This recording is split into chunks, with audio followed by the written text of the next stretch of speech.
semula dalam fokus keluar baris, bagaimana orang awam ataupun orang ramai boleh membantu bagi menyokong Wisma Veteran?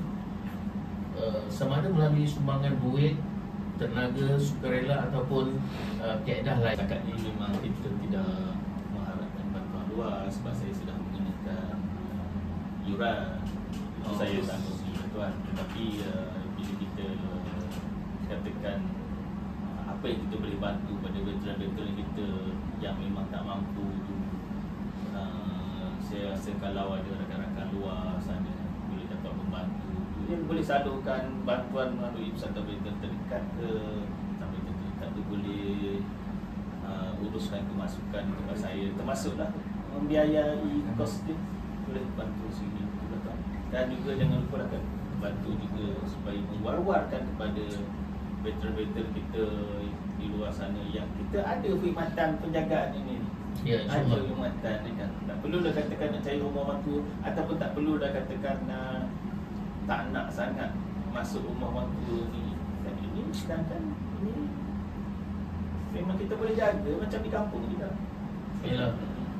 Itu pun memang kita khaskan untuk warga veteran kita kan, supaya yang sakit tu, yang tak berupaya tu boleh datang ke tempat ni kan. Sebelum mungkin agaknya sebelum tuan ada 5 atau 10 tahun lagi untuk mengawal kepada yang berminat untuk membuat Wisma Veteran ni.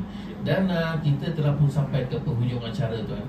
Dan untuk itu saya bagi tuan masa 2 minit InsyaAllah untuk tuan bercakap apa saja kepada veteran-veteran yang di luar sana, kepada sesiapa saja yang mendengarkan podcast Keluar Baris ni. Silakan tuan. Kalau kita dalam perkhidmatan ni termasuk tentera aja, kita ada wisma tanda di mana tempat kita buat aktiviti, tanda wisma corporate club ke wisma prajurit lah, apa saja saya nama satu club, satu nama tempat kita beraktiviti di Pasban dulu.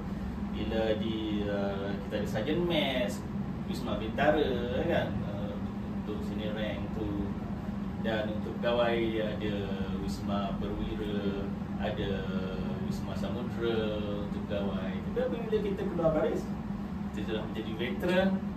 Adakah kita semua ni semua balik kampung, semua keluar baris, semua buat kerja aktiviti masing-masing? Di manakah aktiviti kita selain daripada persatuan veteran tu? Persatuan veteran tu dah tentu mana yang aktif saja.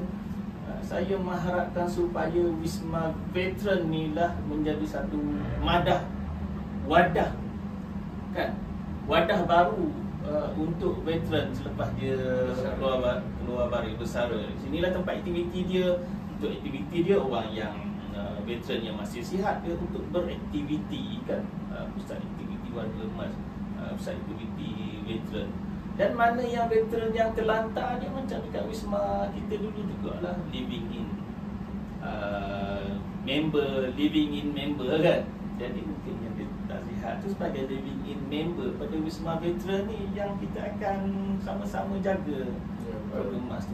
Saya mengharapkanlah supaya, sekali lagi lah saya kata, saya galakkanlah, saya tidak berniat komersial, saya galakkan mana-mana pihak untuk buat lagi Wisma Veteran berpandukan model yang saya telah sediakan ini di mana-mana saja supaya kita dapat serve, kita dapat bantu veteran-veteran kita yang perlu dijaga di kawasan-kawasan. Dan untuk itu majlis ataupun kita ucapkan ribuan terima kasih kepada Major Harun Al-Rashid bin Muhammad Noor yang merupakan pemilik Wisma Veteran Kuala Lumpur yang telah sama-sama pagi ini untuk menerangkan secara detail berkenaan dengan Wisma Veteran ini. Jadi kepada anda, dengarkan nasihat daripada Major Harun Al-Rashid supaya apa yang diminta, apa yang diberitahu akan dilaksanakan dengan segera. Yang mana nak buat Wisma Veteran tu boleh berhubung dengan Major